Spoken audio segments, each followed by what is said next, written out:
tudo bem? Está no ar mais um Linha de Quatro. A gente deu uma pausa rápida para o Carnaval, para fazer alguns ajustes, mas eu sigo falando do Rio de Janeiro, eu, Fernando Saraiva, o Bob Faria fala de Minas Gerais, o Caco da Mota do Rio Grande do Sul, ou do sul do Brasil, melhor dizendo. E hoje o quarto elemento é um gaúcho que mora em São Paulo, trabalhou muitos anos na RBS do Rio Grande do Sul, muitos anos na Globo de São Paulo, Marco Aurélio Souza, que, aliás, é um cara que eu gosto muito, que eu admiro. Não sei se você lembra, Marco, mas cobrimos juntos a Copa da África do Sul em 2010. Sim.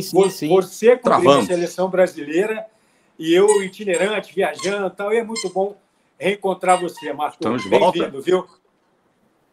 Cara, para mim é um grande prazer falar com você, falar com o Caco, que foi meu chefe, né? O melhor chefe que eu tive na vida, aliás. É só ele que diz isso.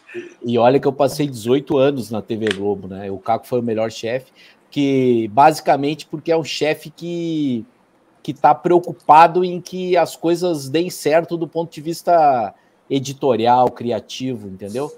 Não é um chefe tipo os chefes de hoje que estão preocupados em manter o seu cargo de chefe, né? Então, a gente precisa de mais cacos, de chefes criativos. E o Bob também, a gente trabalhou muito tempo juntos e sempre gostei de um tom mais... O Bob tem um tom mais assim, né? Não é um personagem dos comentários, né? Que agora também isso virou regra, tem que ser personagem. Senão o cara não pode falar de futebol. E você é um colega repórter de longa data, né? O pessoal vai até fazer a conta agora e vai ver que a gente não é jovem. Um dia a gente foi. Na Copa da África a gente era. Mas, Marco, é essa experiência que a gente quer trazer para o YouTube, viu? E contra a lacração, o Bob Faria. Exatamente o que a gente precisa também de mais conteúdo e menos lacração.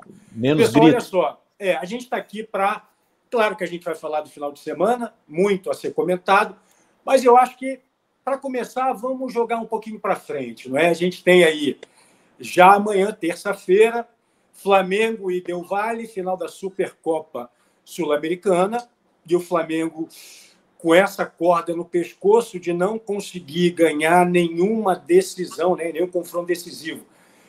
Nesse início de temporada, a gente vai ter a volta de Atlético Mineiro e Carabobo, que de bobo a gente viu que não tem nada. Né? Vai ter o Grenal lá em Porto Alegre. São Paulo, a gente vai falar de Palmeiras também, projetar esse Palmeiras, vai falar do Clássico, Santos e Corinthians. Vamos começar a falar do Flamengo, pessoal? Eu acho que é o jogo que está aí, que está chegando, né? Então a gente tem isso, né? O Flamengo perde a Supercopa do Brasil para o Palmeiras, depois perde na semifinal do Mundial para o Al Hilal, e agora tem o jogo da volta. 1-0 Del Valle, não é? No Equador. Maracanã vai estar lotado com a possibilidade da volta do Pedro e do Gerson, que lesionados, né, desfalcaram o Flamengo aí recentemente, mas que estão treinando, não é? Vamos começar, Bob. O que significa a volta aí do Pedro e do Gerson? E acho que nesse momento não há mais discussão, o negócio de tirar Everton Ribeiro e tal, já que o Flamengo tem que ganhar, né, Bob? Não tenha dúvida. Antes de tudo, boa tarde, boa noite, bom dia para todo mundo. Não sei que hora que você está assistindo isso. Marco, que bom falar com você, velho. Cara, assim, tem duas coisas. A primeira é o seguinte: se alguém tinha dúvida, já ficou claríssimo que o Flamengo fez uma cagada quando ele trocou o treinador, né? Ficou claríssimo isso. Não estou nem dizendo que o Vitor Pereira é ruim e não sei o quê. Não, é uma questão de timing, né? Foi no tempo errado. O Zico falou para nós até, né, Bob? Exatamente. O Zico falou para a gente, ficou bem. Isso ficou com esse resultado, fica muito evidente. Eu acho que a torcida do Flamengo, neste momento, ela deve estar se segurando na qualidade dos jogadores. E não no planejamento, ou no treinamento, ou nas instruções, ou no que seja que venha do treinador. Está segurando aí na qualidade dos jogadores. Nesse aspecto, aí eu acho que a volta do Pedro é fundamental, porque é um cara que é uma grande esperança de gol, né? E a qualidade do Gerson é indiscutível. Eu acho que a torcida do Flamengo vai fazer, como sempre faz, uma grande diferença, e se isso contaminar os jogadores de uma forma em que eles... como em várias outras oportunidades, né? no futebol em geral, quando os caras sentem que o que está vindo do comando não está dando muito certo, os caras se acertam dentro de campo, dizem assim, ó, beleza, ele falou, mas vamos dar o nosso jeito aqui, aí eu vejo mais chance no Flamengo de fazer uma boa partida, ter uma boa vitória. Marco, a gente conhece o Flamengo, né? No ano passado, o vice-presidente de futebol, Marcos Braz, e o executivo, Bruno Spindel, contrataram o Paulo Souza, deram para ele, acho eu até, mais tempo do que os resultados indicavam, seguraram o que foi possível, contrataram o Dorival e aconteceu o que aconteceu. Ninguém aqui está secando o Vitor Pereira, querendo que ele saia. A pergunta é, uma derrota do Flamengo no terceiro confronto decisivo nessa temporada, um jogo que vale taça. Que impacto vai ter para a sequência do Flamengo na temporada e do Português no comando técnico, Marco? Eu acho que se a gente pegar o motivo que fez a direção do Flamengo pensar numa troca, né? Acho que o grupo poderia render X e o Dorival está dando X menos 1, ainda assim ganhamos os títulos, mas ali na frente podemos ter problemas. Eu acho que é um pensamento legítimo, tá? A questão é, o Vitor Pereira tinha um histórico de Corinthians e um histórico de talvez não fique porque tem o problema pessoal e tal. O Flamengo, na troca, que eu acho que pensar da maneira que a direção pensou tá correta, mas quando ele resolve escolher o Vitor Pereira, ele herda um problema que não é dele. Existiu um Ctrl-C, Ctrl-V negativo que caiu no colo do Vitor Pereira, caiu no colo dessa direção do Flamengo. Aí o Vitor Pereira, que fez um bom trabalho no Corinthians, vale lembrar, o Corinthians conseguiu levar a final da Copa do Brasil para os pênaltis, que era o que a gente aqui em São Paulo dizia, a única maneira do Corinthians ser campeão é levando para os pênaltis, que tem o Cássio. Aí veio o primeiro pênalti, o que aconteceu? O Cássio defendeu. Aí depois, enfim, jogadores que ninguém esperava que errassem acabaram errando. E aí, o Flamengo faz isso, ele pega toda essa negatividade e eu acho, pelo que eu vejo, pelo que eu leio, pelo que eu escuto da torcida do Flamengo, que está cada vez mais impaciente. Quanto mais o Flamengo ganha, mais impaciente fica o seu torcedor. Eu acho que é insustentável para o Vitor Pereira. Parece um absurdo falar isso, a gente está em fevereiro, mas não, devido ao grau de exigência, devido aos exageros, porque é a maior torcida, então tudo é gigantesco, eu acho que ele não sobrevive. Mas concordo com o Bob, com a questão, os jogadores vão se acertar, o estádio vai estar cheio, e o título vai, na verdade, para cada um dos jogadores. Então, o Flamengo tem todas as condições de ser campeão, todas, pelo efeito Maracanã, pelo efeito lotação esgotada, e porque o Flamengo tem jogadores muito bons. Então, acho que ele tem todas as condições. Mas, com a sua pergunta, Fernando, se perder, se não for campeão, o Vitor Pereira vai cair. Ô, Caco, quais são os riscos desse jogo, né? Porque os ingressos estão esgotados já há alguns dias. A torcida do Flamengo é uma torcida única, ela é espetacular, mas ela também pressiona, não é? Ela também, ou grande parte dela, está impaciente com o trabalho do Vitor Pereira. Isso é um fato. Se o resultado não sai, se fica aquele 0-0, o tempo vai passando, a pressão que vai começar a favor pode ser que fique contra. Quais são os perigos aí? Fora que o Del Valle é um time acertado, hein, Caco? O perigo é justamente o Flamengo não ganhar e o projeto ser cada vez mais insustentável. Vou pegar a palavra do Marco. O projeto do Flamengo ele é insustentável, não é só a questão do Vitor Pereira. Ele não sabe o que quer. A gente estava falando até de antigamente, a gente é um pouco antigo, me parece aquela série Perdidos no Espaço, sabe? O Flamengo não sabe o que quer. Não, mas cada vez é um treinador. Mas talvez a versão nova é mais moderna, mas o esquema é o mesmo sempre. Uma hora é o Dorival, já foi o Abel, já foi do Caim ao Abel e cai o técnico a todo momento. Então o Flamengo não sabe o que quer. Ele come na mão do torcedor, e aí é que está o erro, ele come na mão do resultado. O problema é o Flamengo perder o ano, até mesmo com o título, perder o ano e perder a mão, porque o Flamengo tinha tudo para ser campeão de todos os títulos que disputa e não está ganhando, fora o Mundial, aqueles que ele teria condição. Tudo bem que contra o Palmeiras também, era um ou outro, mas esse aí estava na mão do Flamengo. Agora ele corre esse risco. O que eu vejo é esse problema. O projeto do Flamengo, qual é o projeto? Arrumar um técnico que só seja campeão, mas o que foi campeão não ficou. O que o Flamengo quer?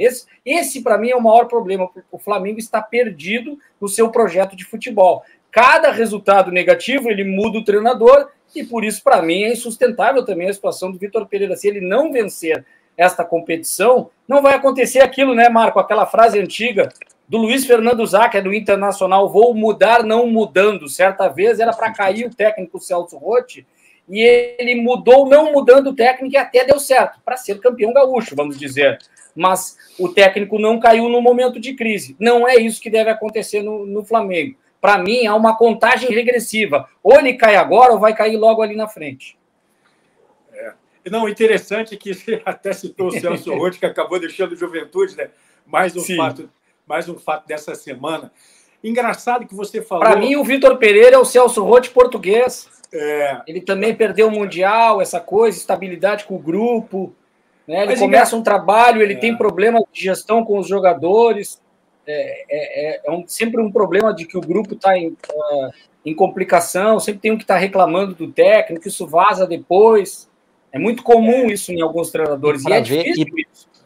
E para ver também uma coisa que eu acho muito interessante, né? E cada vez que a gente ouve de um técnico ou de um jogador mais experiente, que a gente, imprensa no caso, fica sabendo de 10, 20% no máximo das coisas, verdade. Isso é uma verdade cristalina. A entrevista que o Fagner deu para a ESPN, ela é reveladora. Tipo, a torcida comprou o Vitor Pereira, a torcida do Corinthians tinha uma paciência incrível com o Vitor Pereira, né?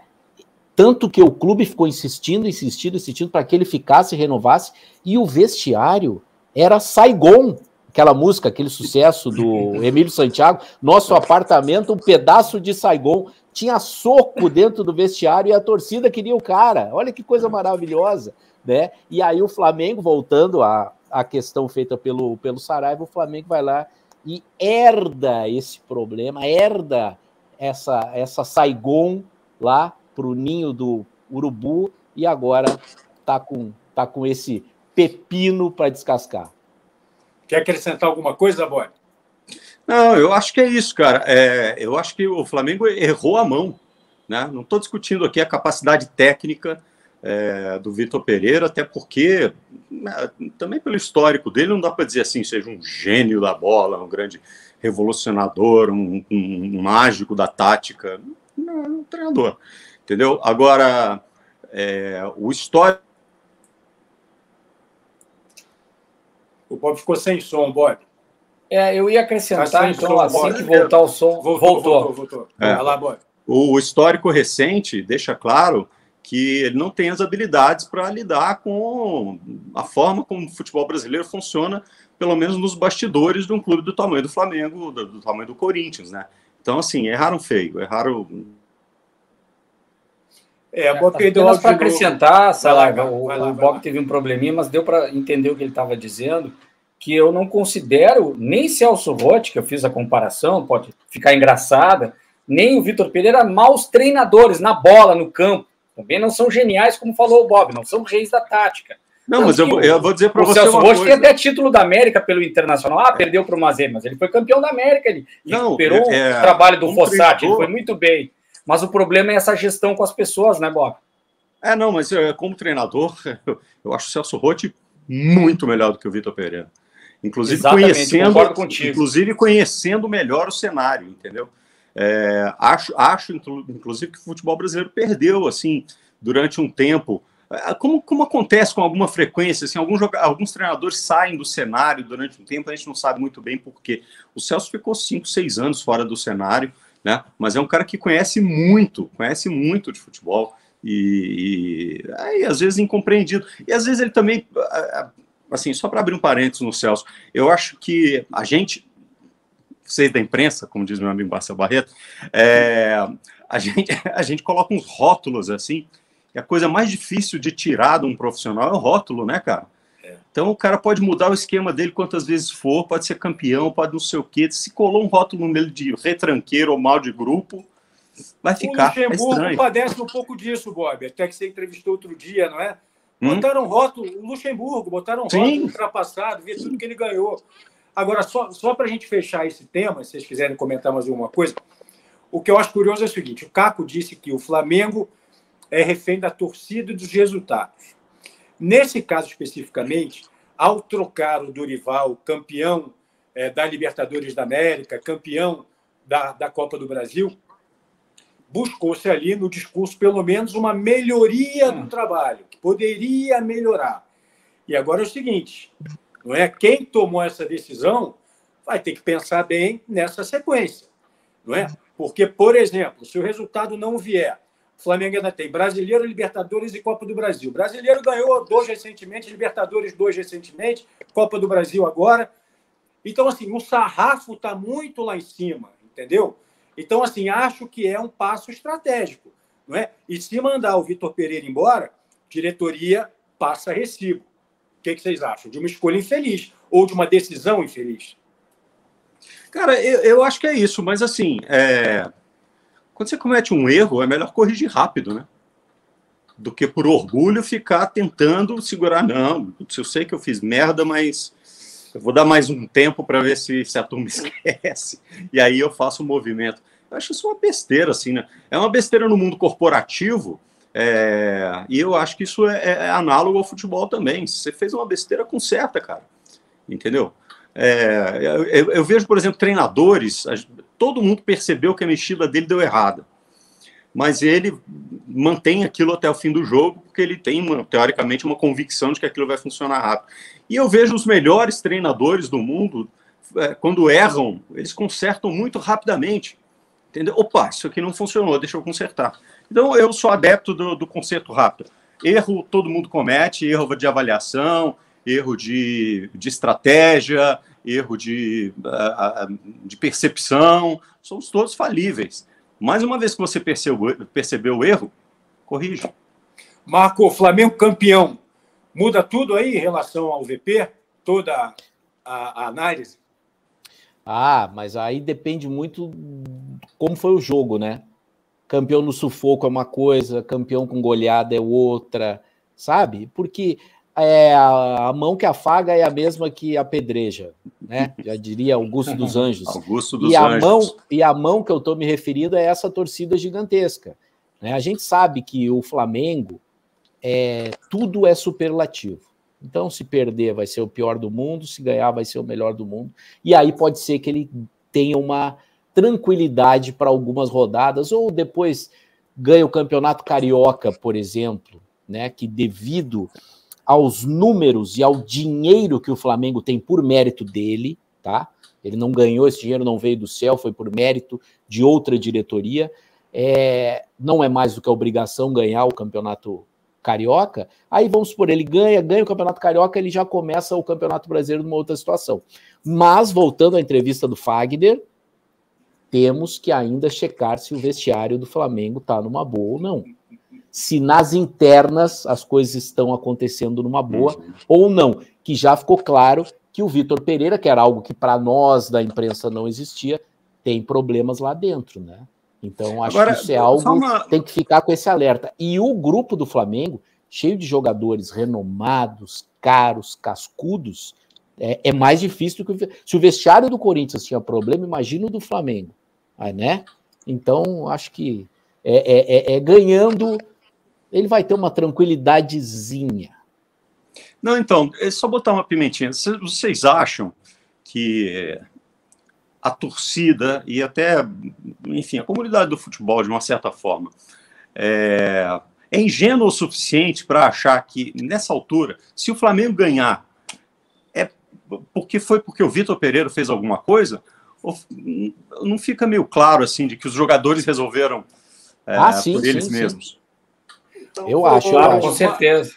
Então, uma sobrevida aliás, com todos os técnicos era um pouco assim. Talvez a troca do Dorival chegar à conclusão de que era muito pelos jogadores e não pelo técnico, que eu não concordo. O Dorival deu uma mexida e deu uma mexida boa. Eu também não. Então, nesse caso, consultem os jogadores. Não é dizer assim, consultar o chão da fábrica para ver quem vai ser o gerente. Não é isso.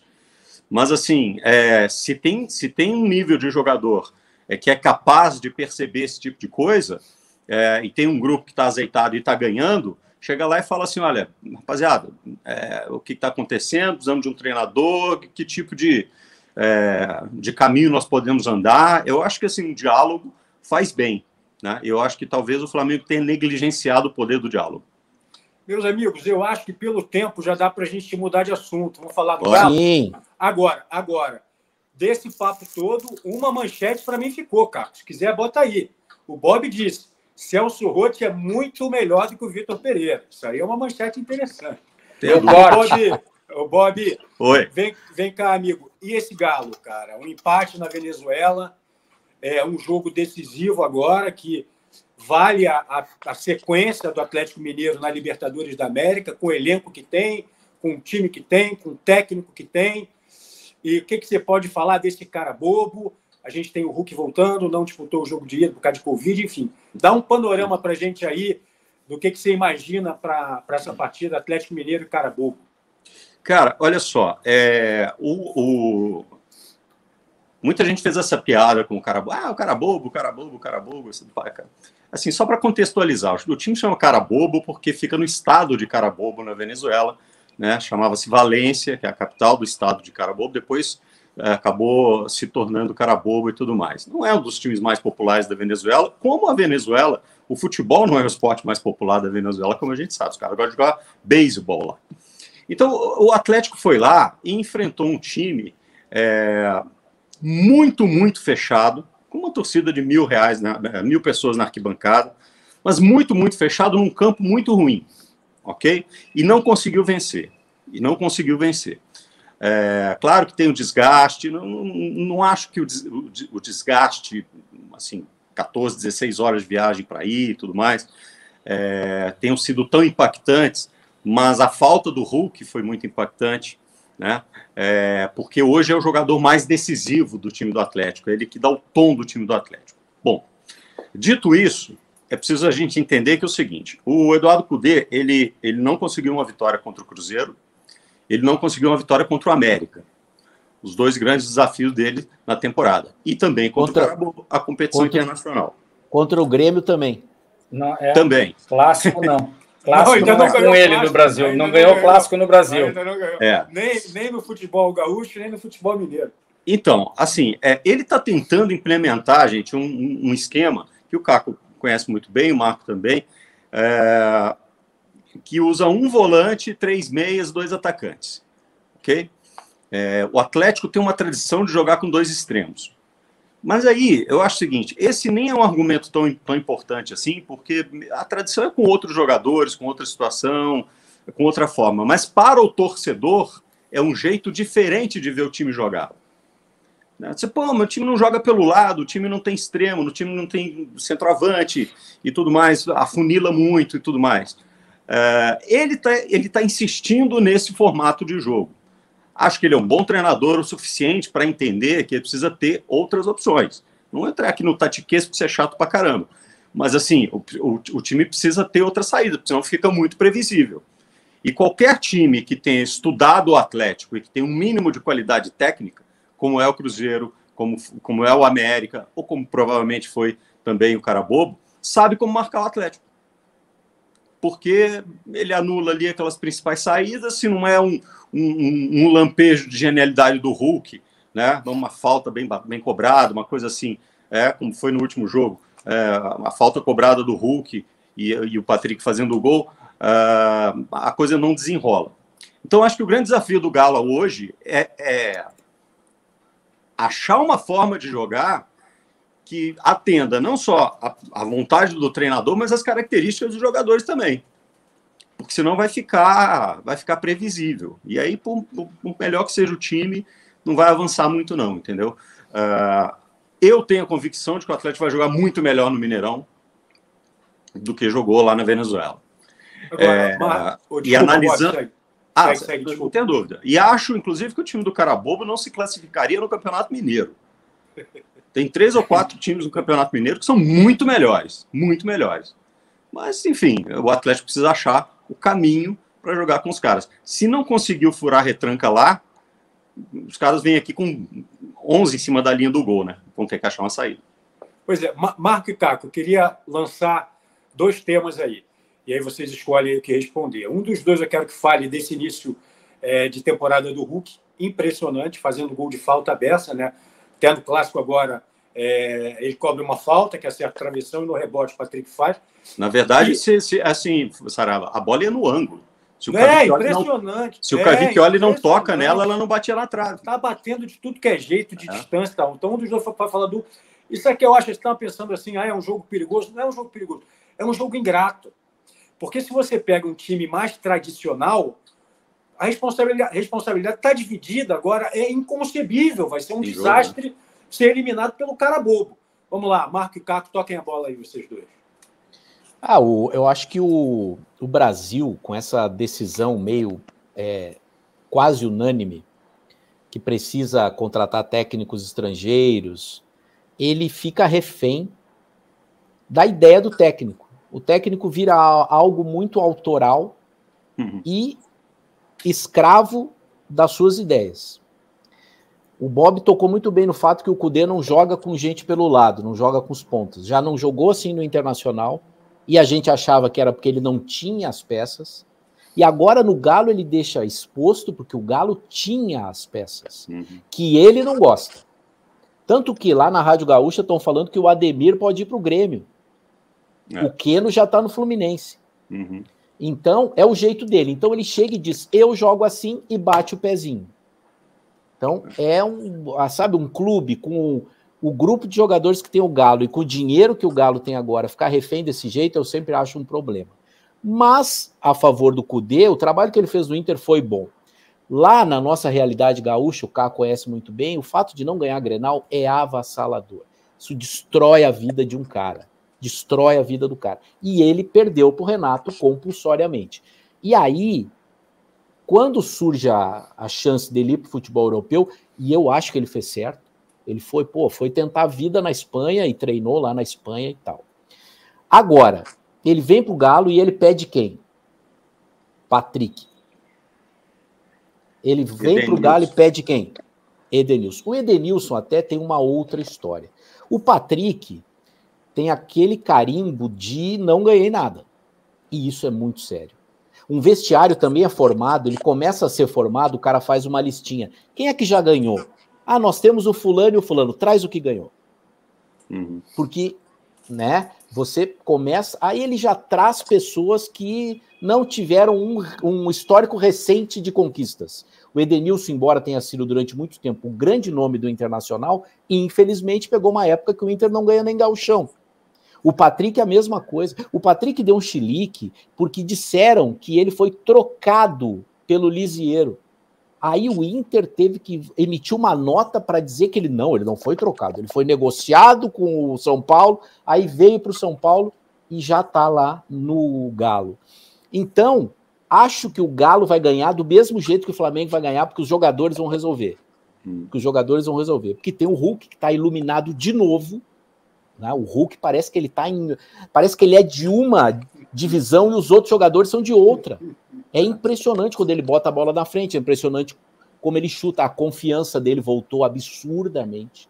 Né? Porque é bom a gente lembrar, né, Marco, que o Hulk falou isso para mim, inclusive para mim não, falou no nosso programa, que ele jogou 6 partidas, as últimas 6 partidas que ele jogou no final da temporada passada com uma lesão de grau 1 na panturrilha. E só parou quando estourou e foi para grau 3, aí ele disse, não dá mais nem para pisar. Não, então ele teve toda a pré-temporada para se recuperar fisicamente, aí voltou toda a confiança para jogar. Não, é mais ou menos como tem alguns caras, tipo o Hulk, eles são de outro patamar, e aí, se ele tiver minimamente bem fisicamente, tecnicamente, ele vai passar por cima. Então, é claro que é jogo para ele.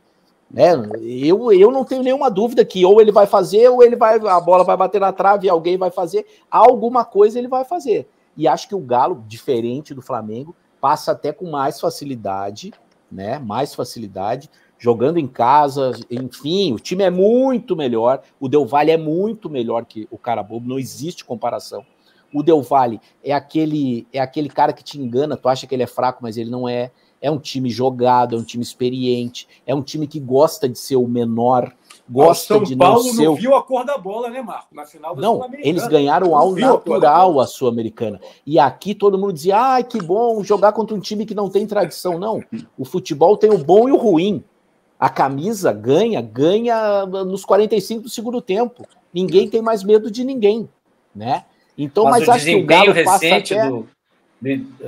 da equipe, a gente não tem na história, mas recentemente ele ganhou, ele tem desempenho, né? Sim, tinha que ser respeitado pelo... Não é a história de todo o clube desde a fundação. Aí não dá para comparar com o São Paulo, tricampeão mundial. Claro. Mas, no momento, aquela equipe era muito perigosa, se previa isso, né? O que eu vejo do Atlético é uma dependência do... Isso não muda, uma dependência do Hulk, dependente de esquema, de treinador.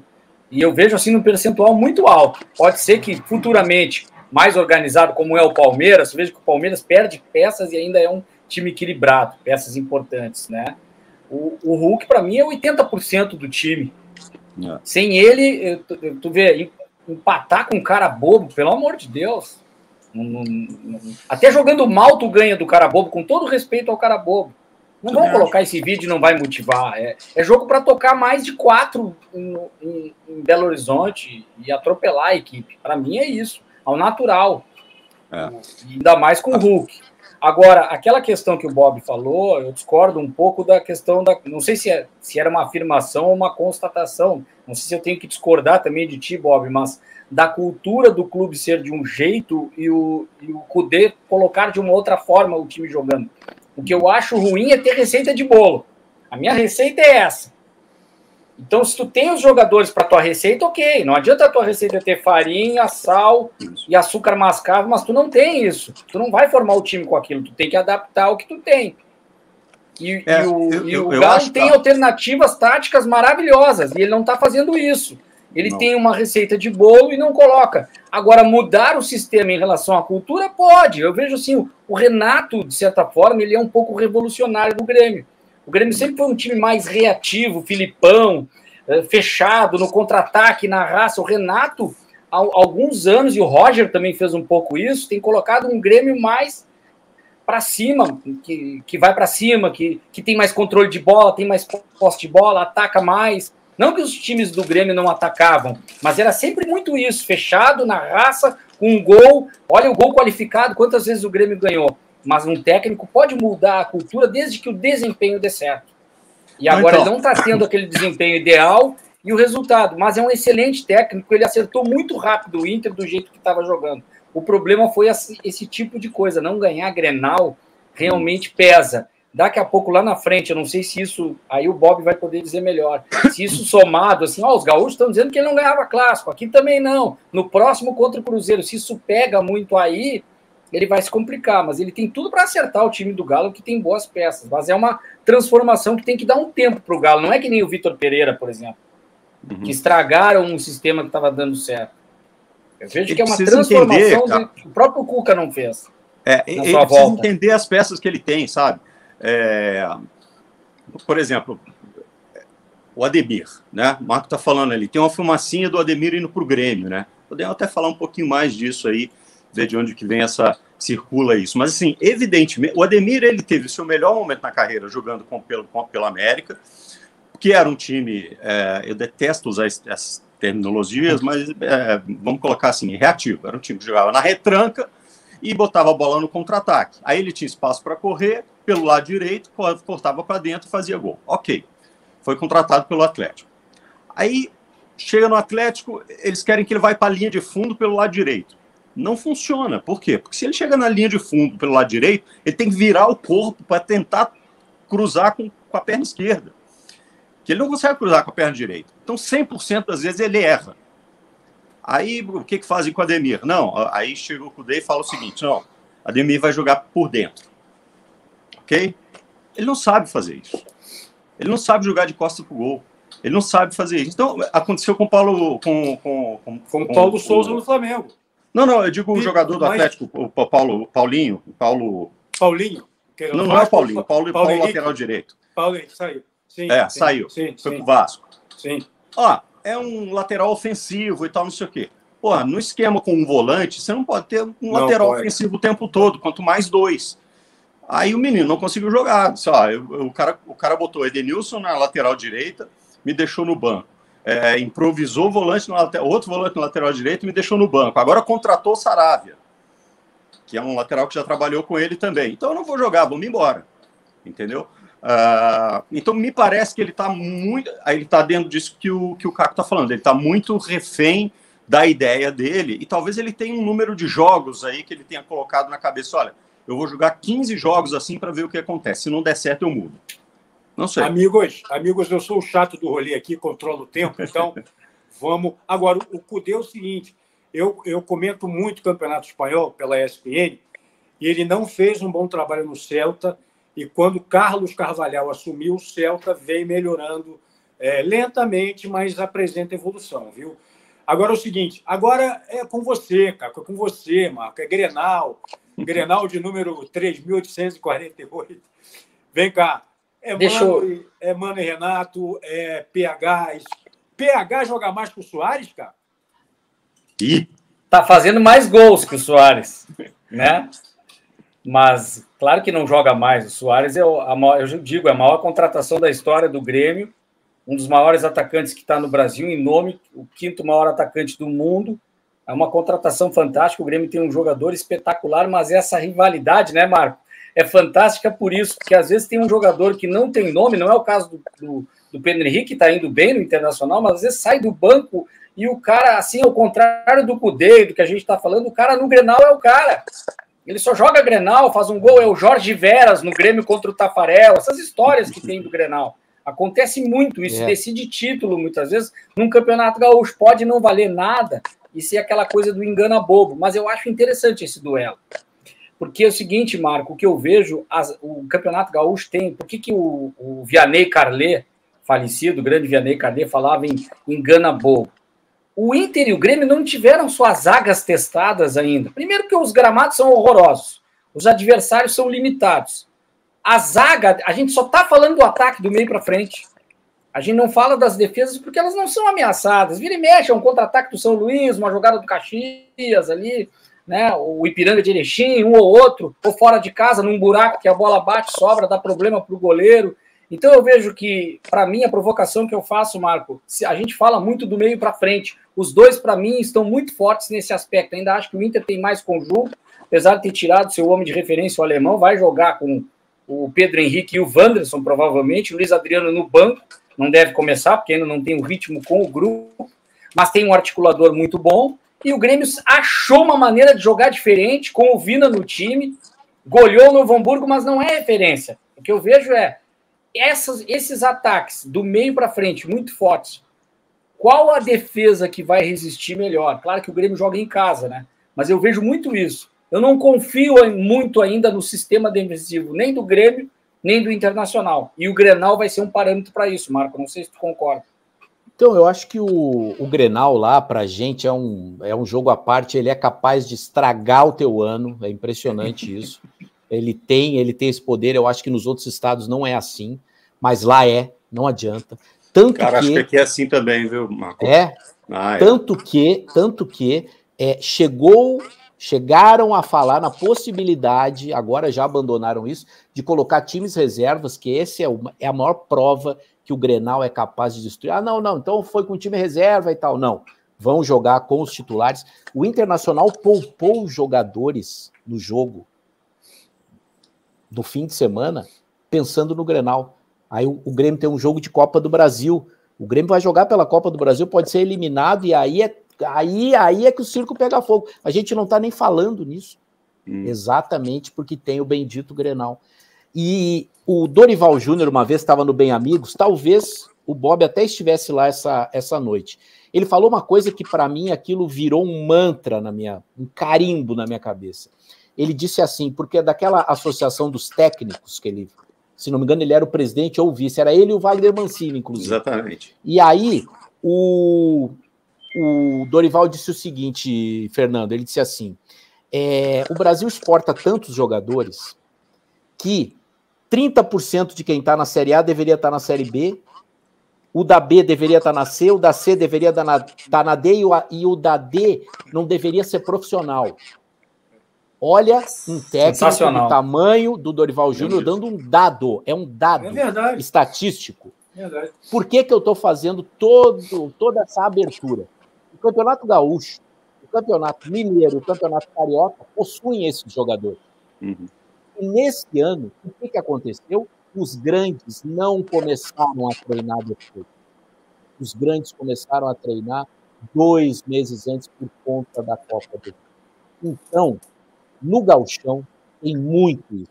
Jogador que não deveria estar nem na Série C, na Série D. Tanto que no Rio Grande do Sul tem vários times sem série, que é né, o nome que em outros estados eles acabam chamando os times que estão brigando para ir para D, brigando para ir para C. O único campeonato que tem um nível um pouco mais nivelado por cima é o paulista, porque o Rio de Janeiro, a TV Bandeirantes passa aqui para São Paulo e o Band Esportes também, meu Deus do céu, tem coisas parecidas com as que eu vejo lá no gauchão, que é o que eu tenho a questão afetiva maior e fico vendo.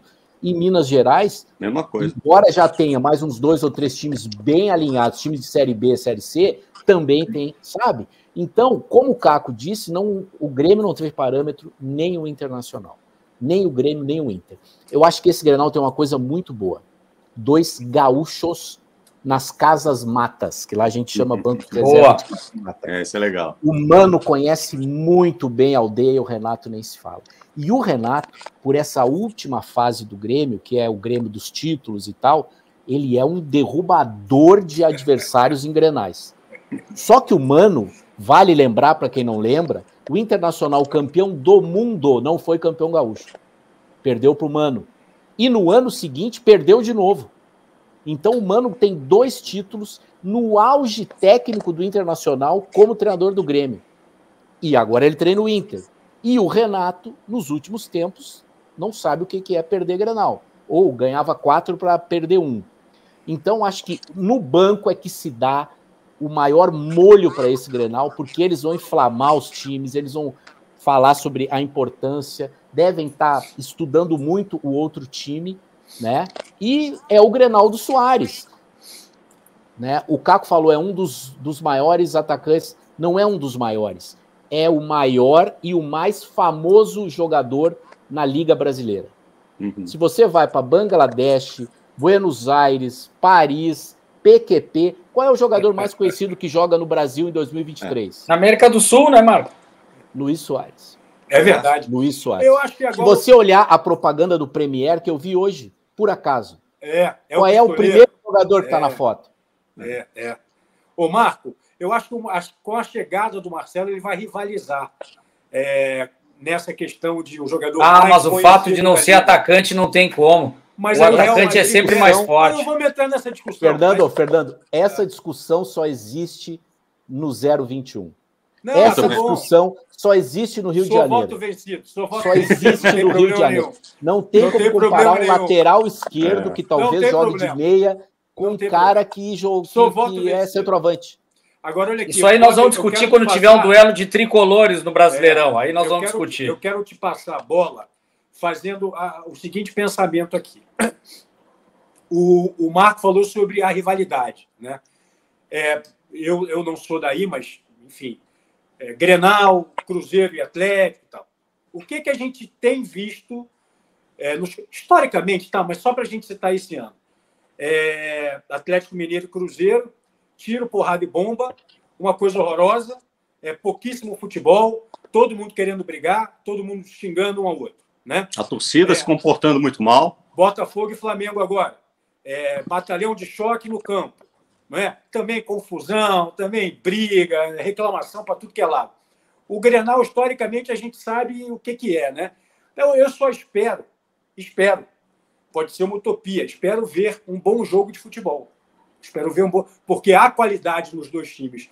Ô, Bob, eu queria já pegar esse gancho bem rapidinho. Só um parênteses em relação a isso. O Soares teve a grandeza, quando perguntaram de Grenal, ele entrou na rivalidade, ele falou, mas ele disse, espero que seja um jogo, uma festa bonita, sem briga, sem confusão, um grande espetáculo. Vamos desfrutar deste grande jogo, que eu sei que a gente tem no Rio Grande do Sul entre o Grêmio Internacional. Não ficou com medo de falar a palavra Inter, aquela coisa. Ele foi grandioso, ele chegou chegando. Nesse aspecto aí, ele ganhou a torcida do Inter com isso aí. Tudo bem que ele conhece Nacional e Penharol, tudo bem que ele conhece Liverpool e Everton, mas o Grenal é o Grenal. Bob, me fala um pouquinho dessa coisa assim, né? A gente não está conseguindo ver muito futebol, né? Nesses clássicos. E o Luiz Castro do Botafogo... Desculpe te interromper. Vai. Cara, me chamou muito a atenção positivamente. Corinthians e Palmeiras fizeram um ótimo jogo. Sim, verdade. Sem tiro, porrada e bomba. Os dois querendo jogar. Poucas faltas. Não mas tinha empurra dedo na cara. Me surpreendeu para ver, né? Me surpreendeu de tão bem jogado que foi esse clássico Corinthians e Palmeiras, que se não fosse o Everton, quem diria, o Corinthians ganharia até com certa folga do Palmeiras. Ô, Bob, dá uma pincelada nesse assunto, por favor. E o que o Luiz Castro falou ontem, não é a imagem que o Brasil passa para o mundo quando você tem a polícia em campo. É o batalhão de choque, Bob. Uhum. No Rio de Janeiro tem o batalhão, os policiais ficam no campo de camiseta, polícia militar, de calça de esportiva. Agora, o batalhão de choque, para a gente isso é natural, Bob, mas eu parei para pensar, isso é um negócio chocante, Bob. Então, eu acho assim, eu não acho isso natural, embora seja comum, né? É uma pena que o futebol tenha esse grau de enfrentamento e não tenha o grau de compreensão que a gente gostaria que tivesse. Afinal de contas, é um espetáculo, né? É um espetáculo de desporto. Muito bem. Não acho que a gente vai superar isso. Eu tenho 30 anos de carreira. Eu escuto essa história desde que eu comecei. Todos vocês estão nesse patamar, entendeu? É um problema de educação. E é uma educação que, geração após geração, ela simplesmente não acontece. Me chamou a atenção esse ano que depois do clássico entre Cruzeiro e Atlético, foi disputado no Independência,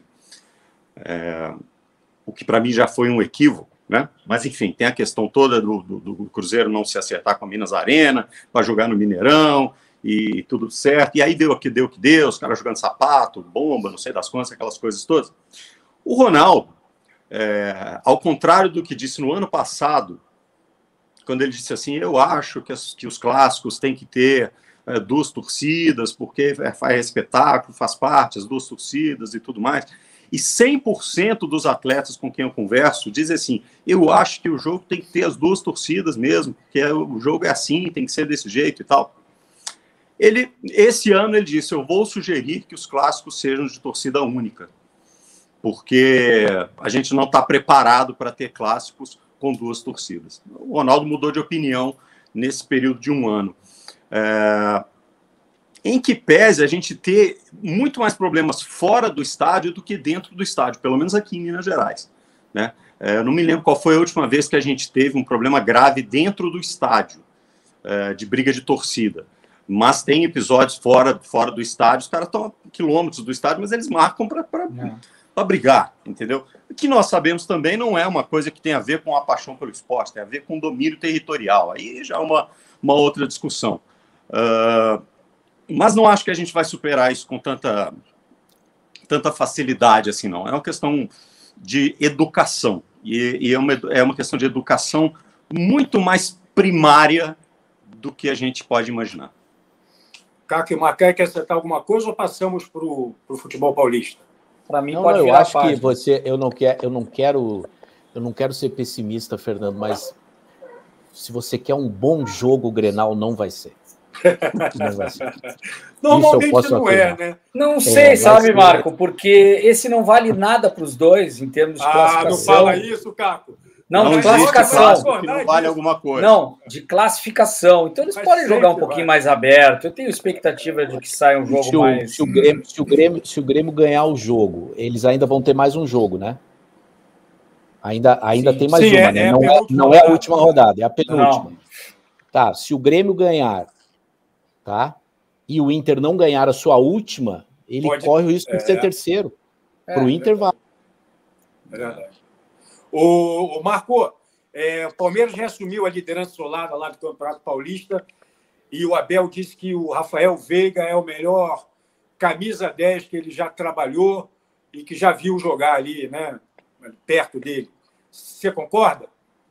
Olha, eu concordo com ele, sabe? No Brasil, por quê? digamos, é o melhor camisa 10. Porque a frase dele é o melhor camisa 10 que eu trabalhei.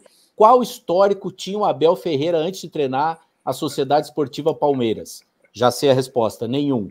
O Palmeiras foi buscar um técnico super jovem, um gênio da captação, monitorava e resolveu apostar no Abel, depois de vários nãos que a direção do Palmeiras recebeu, vale lembrar aqui, tá? E aí o Abel começa, tanto que quando o Abel chega ao Palmeiras, ele só sabe jogar na retranca. Depois que ele começa a perceber que ele está treinando um time grande, que ele está treinando um time gigante e que ele pode soltar o time. Ele solta o time, para ser bem rigoroso, ele solta o time a partir do fiasco no Mundial. Porque o Palmeiras foi para o Mundial, caiu na semi, caiu. Perdeu na semi, perdeu o terceiro e quarto, não marcou nem gol. Aí ele toma um choque de realidade e começa a soltar aquela nave que ele tem para os padrões sul-americanos. Então ele falar, o Rafael Veiga é a maior 10 que eu trabalhei na minha vida, ok. Agora, no Brasil, o Everton Ribeiro é melhor que o Rafael Veiga. Há anos, segundo o meu entendimento. Esse papo é bom. Se falar do Arrascaeta, talvez eu concorde. Arrascaeta. Esse é o melhor. Porque o Everton eu acho ele tão útil que ele jogando com o Arrascaeta, ele se violenta um pouco para jogar de um jeito, porque o Arrascaeta é o Arrascaeta, né? E aí, porque o Everton, num outro time, ele poderia ser o 10 tranquilamente. Podia. Ou, né? Poderia ser colocado nessa função, mesmo com aquele tamanho, com aquele físico, ele poderia. Não é o clássico? Claro que não é o clássico. Como o Rafael Veiga também não é o 10 clássico. O 10 de hoje em dia não existe mais. Não. O 10 de antigamente, ele é patrolado pelo cara que passa por cima dele, porque ele não tem tempo para parar, girar, pensar, fazer. O Douglas, que encerrou a carreira lá, jogando pelo Grêmio bem, jogou pelo Corinthians, esse é um 10, aquele 10 que cadencia, né? Eu acho que o Ganso é um 10 ainda, né? O Ganso cara, eu acho que eu acho que o Ganso, o Paulo Henrique com o Diniz, ele renderia um livro de tática, porque se você pensar, a movimentação do Paulo Henrique, ela é caótica, porque o esquema do Fernando Diniz é caótico. O Paulo Henrique, ele recebe a bola num escanteio, aí ele vai no outro escanteio, ele precisa ficar carimbando a bola. Ele não é o Messi que está dentro do espectro autista que o Daniel Alves disse pro Guardiola. Daniel Alves que está preso e tem que ficar preso. Olha, professor, se ele não tocar na bola, ele desliga. O Ganso não precisa disso, mas no esquema do Fernando Diniz, ele é 10, é 8, é 5, é 4, é 2, é 11 e muitas vezes é 9. O Diniz, a orquestra do Diniz é jazz, né? Vocês que gostam de música, para mim o Diniz é jazz. Pois é. Mas às vezes precisa ser uma coisa, às vezes precisa ser rock, cara. Às vezes tem que ter um objetivo, entendeu? Não pode ficar naquela variação tão louca assim. Aliás, foi o que o Vanderlei Luxemburgo mandou um recado, né, na nossa entrevista. Eu até mandei para vocês. Ele disse: olha, é muito bonito, não sei o quê e tudo mais, mas se não ganhar nada, vai se afundar e vai desaparecer. Bob, eu vou falar um negócio que eu tenho certeza, cara. Tem uma ciumeira dos técnicos em relação ao Fernando Diniz, pela exposição que o Fernando Diniz recebe e porque ele é autoral. Isso é básico. Só tem um técnico brasileiro autoral. Só um. A primeira coisa que vão falar não ganhou nada. Sim, mas ele é autoral. Você dá um time de colégio durante 20 dias, os moleques vão jogar daquele jeito. Vão. Eu não tenho nenhuma dúvida. Nenhuma dúvida. Assim como o Sampaoli também é autoral. Ele pegou o Santos numa pré-temporada de 18 dias. No primeiro jogo do Campeonato Paulista, o time estava jogando do jeito que ele queria. Isso é ser um bom professor. Mas o cara é louco, não sei o que. Agora, o Diniz desperta um ciúme e sempre tem alguém querendo dar uma dica, né? Sempre tem alguém querendo dar uma dica, né? Então, olha, tem que não sei o que, é óbvio. Quando ele conseguir ganhar um título, aí talvez parem as dicas. Assim, a gente precisa pensar que no final das contas, o objetivo do jogo é ganhar, né? Sim. Então, assim, todo o desenho é bonito, mas, é uma competição esportiva. Mas com o grupo do Fluminense ele poderia ser campeão brasileiro? Não. Não, jamais. Não, jamais. E olha onde ele conseguiu chegar. Eu só queria lembrar um negócio aqui, que é o seguinte, porque a gente está falando, isso tem a ver com o grupo também, a gente está falando de camisa 10, eu estava pensando, qual foi o último camisa 10, assim, que eu vi jogar no Brasil, tal. Aí eu estava pensando, será que foi o Alex? Que jogava realmente nessa função e tal. Eu acho que foi. Eu me lembrei do brasileiro ou vale gringo também? Não. Eu fiquei jogando no Brasil. E o D'Alessandro. O D'Alessandro é uma camisa 10, clássico. Aí eu me lembrei. O Fernando falou, foi o Ganso no Santos. Foi o Ganso no Santos. Eu me lembrei de uma história que o Carlos César me contou essa semana. O Carlos César foi lateral direito do Atlético naquela campanha de 2013, quando o Atlético foi campeão da Libertadores, depois foi para o Mundial no Marrocos. E ali o Ronaldinho Gaúcho foi o grande 10. E ele jogava de 10 mesmo, né?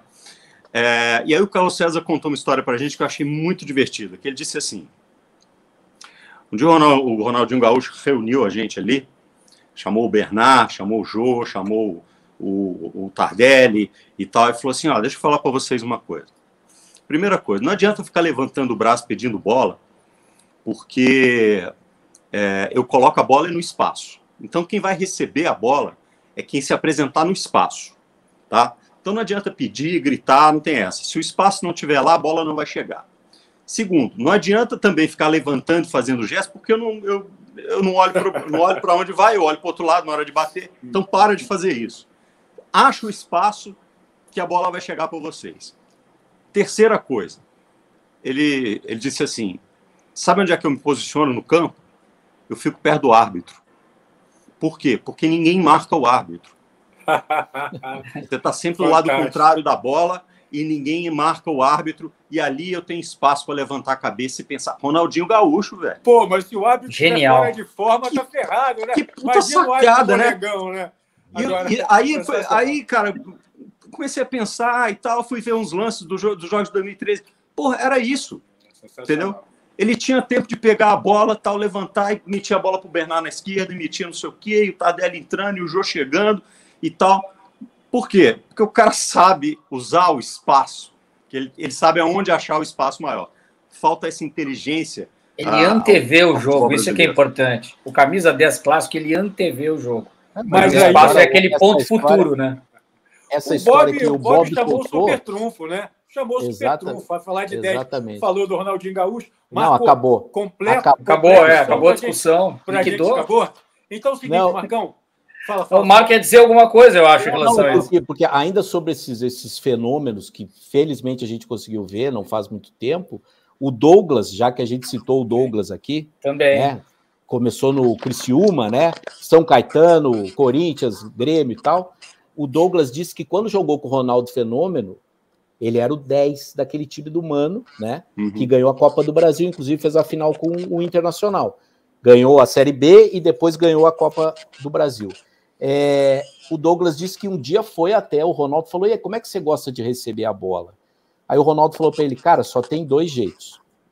Se eu sair do marcador, ameaçar e voltar, é bola na frente. Se eu sair do marcador e parar, é bola no meu pé. Você só precisa fazer isso. Ameacei na frente, espaço, que é o que o Bob falou, que o Ronaldo Gaúcho. E se eu parei, no meu pé. É só isso. Aí o Douglas falou, cara, como fácil. É simples, né? Mas o Ronaldo teve que ensinar ele. Marco, Caco, Bob, vamos lá. O que dá para destacar do clássico Santos e Corinthians, 2-2? E o que dá para a gente projetar para um e para outro na sequência aí do Campeonato Paulista? Quem quiser começar, levanta o dedo aí. Eu quero. Vai lá, Marco. Porque eu vi o jogo, eu estava na Vila, por acaso fui convidado e vi o jogo lá. Acho que o Santos conseguiu um baita resultado, porque o Santos estava à beira de... né? Então, o clássico acabou. Na questão anímica, a gente usa muito essa palavra lá no Rio Grande do Sul, a questão anímica para o Santos foi boa, porque o Santos não perdeu um clássico em casa, né? Teve poder de reação, acho isso legal. O time reagiu. E para o Corinthians, por incrível que pareça, depois de ter feito um ótimo jogo contra o Palmeiras, que é o melhor time, e o Everton salvou o Palmeiras de perder, Foi isso que aconteceu. O Everton teve uma partida inacreditável e o Gil também falhou nos 2 gols, depois acabou indo lá fazendo o gol de empate. Para o Corinthians ficou esse gosto amargo e para o Santos ficou uma coisa do, pelo menos temos brios, pelo menos a nossa questão anímica está em dia e a gente quer lutar por algo melhor. Agora, voltando à questão do técnico, um time como o Santos, com o DNA do Santos, com a proposta do Santos, contratar o Odair Hellmann, é como o técnico da seleção de basquete do Brasil, que ontem se classificou para o Mundial, chamar Marco Aurélio Souza na função de pivô. Não vai dar certo. Não vai dar certo. Mas, né, a direção do Santos, o Paulo Roberto Falcão, numa criatividade absurda, contrata quem? Odair Hellmann. Falcão, que é o cidadão do mundo, ele contrata quem? Odair Hellmann. Ô, Bob, Oi. Caco, vamos lá, vamos para a gente fechar. Projeção para a sequência do Corinthians no Paulista, Caco, projeção para o Santos, hein? Olha aí como é que tá esse Santos aí. Eu vou pegar um pouco mais o Santos, essa preocupação é que aonde o Santos quer chegar.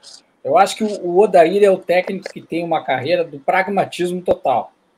Para o Santos se manter, não cair, pode ser que isso funcione, mas para onde o Santos quer chegar, que eu acho que não é agora com o grupo que tem, porque ele come na mão do grupo também, que não é bom.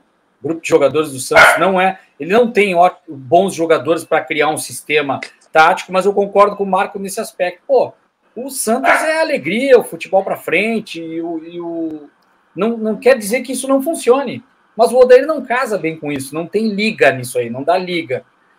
E o Corinthians também sofre com o seu técnico jovem uma questão assim de posicionamento. O resultado vai bater muito na porta. Tem que dar comida pro teu cachorro, cara. Tá com fome, né? Ele não gosta de que fale de futebol paulista, ele só quer saber do futebol gaúcho. Calma, cara. Mas, gostou, agora ficou feliz. Então é isso, eu vejo que 2 técnicos que vivem uma certa instabilidade. O Odair por tudo isso que o Marco falou, e o outro porque sempre é um preconceito de um trabalho novo que está começando, e para mim é bom técnico, né, Bud? Bob, e o Corinthians, Bob? O que você projeta? Eu acho o seguinte, não tem nenhum time no Brasil... não tem nenhum time no Brasil que, nesse momento, a gente possa dizer assim, está pronto para entrar no Brasileirão, mesmo os que já estão disputando aí para Libertadores e tudo mais, está pronto para entrar no Brasileirão e está voando no seu campeonato estadual, porque o nível de competitividade dos campeonatos estaduais, mesmo o paulista, ele varia muito. Acho que o Corinthians tem um time muito forte, está dentro daquele grupo que a gente acha que está com, pelo menos eu acho, que está um passo à frente na sua preparação para a temporada. Mas, lógico, vai depender do rendimento, vai depender da ideia que o treinador conseguir implementar e se os jogadores vão entender isso aí. É muito cedo para dizer assim, o Corinthians eu acho que vai arrebentar esse ano junto com o Flamengo, com o Palmeiras, ou com o Atlético, ou com quem quer ser. Acho que uma coisa que vocês nunca mais vão me convidar, que eu estou falando demais, né? Eu acho que nós vamos te convidar para ser imagina. fixo. Uma coisa que eu acho maravilhosa que está acontecendo no Brasileirão, especificamente no Brasileirão, é que times que não têm o dinheiro do Flamengo, o dinheiro do Palmeiras e, vamos dizer, também o dinheiro do Atlético Mineiro, eles podem ganhar o Brasileirão. Por quê? Porque os brasileiros vão andar na Libertadores. O Internacional, o ano passado, se tivesse mais umas duas peças, com um pouco mais de qualidade, ele brigaria pelo título, o Inter. E o Inter pegou aquele vácuo o Flamengo enrolado aqui, o Galo enrolado lá, e quando viu, ficou o Palmeiras e o Inter. Né? Então, o Brasileirão vai ter graça. Isso é o Grêmio, né? O Grêmio não tem nenhuma competição que não seja só a Copa do Brasil. Isso, por quê? Porque vai ter um que vai pontear, que vai ser desses ricos, óbvio, e os outros vão ficar brigando na Libertadores, porque salvo um desastre absurdo, o Brasil estará na semifinal e o Brasil estará na final. Isso é certíssimo. Eu só vejo uma escadinha assim para falar do Paulista, que o Palmeiras está no topo, eu vejo o Corinthians à frente ainda, mas tem essa questão do técnico, que aí o São Paulo tem a seu favor, não sei até quando duraria por desempenho e resultado, que é o Rogério Ceni, ele é muito forte. Até quando vai mal, ele segura, ele é sustentável pelo nome. E depois o Santos muito abaixo. Eu vejo isso. Mas o Palmeiras está muito acima. Eu não vejo o Corinthians com boas possibilidades de brasileiro. Eu vejo mais tiro assim, como Copa do Brasil, e até mesmo a Libertadores, por que não? Brasileiro Caco, acho mais difícil. Coloca a tarde aí com o nosso endereço no YouTube para eu chamar a galera. Olha aí, pessoal. Inscreva-se no canal. O Caco é diretor de imagens. Switch, /4. Anotaram, galera? Ó, toda segunda-feira, essa resenha é sempre do Rio, de Minas Gerais, do sul do Brasil, de São Paulo. Marco, gostou, meu amigo? Cara, gostei. Eu acho que eu falei demais. Estou agora fazendo já uma avaliação aqui, mas é porque a conversa é boa, né? Todo mundo é conhecido, é amigo, é melhor, né? Marco, muito obrigado, viu, cara? Prazer, sucesso nos projetos. E, cara, portas abertas aqui, viu? Se você quiser aí, a gente segue junto. Bob, obrigado. Caco, obrigado. Então, valeu, obrigado ao Marco, a todos. E só lembrando, pessoal, que a gente vai alimentar o nosso canal no YouTube durante toda a semana com vídeos curtos, tá? Que são shorts. Então, assim, tem um assunto legal, tem um assunto importante, fica ligado que esse assunto vai estar lá no nosso canal. Beleza? Então, quer dizer que vai cortar o Marco, é isso? Vai cortar o Marco. Não, vai pegar só 2 frases bombásticas. Você tá louco. Repórter do tamanho do Marco, qualquer frase dele dá clique. Até segunda que vem. Valeu, galera. Um abraço. Valeu, tchau.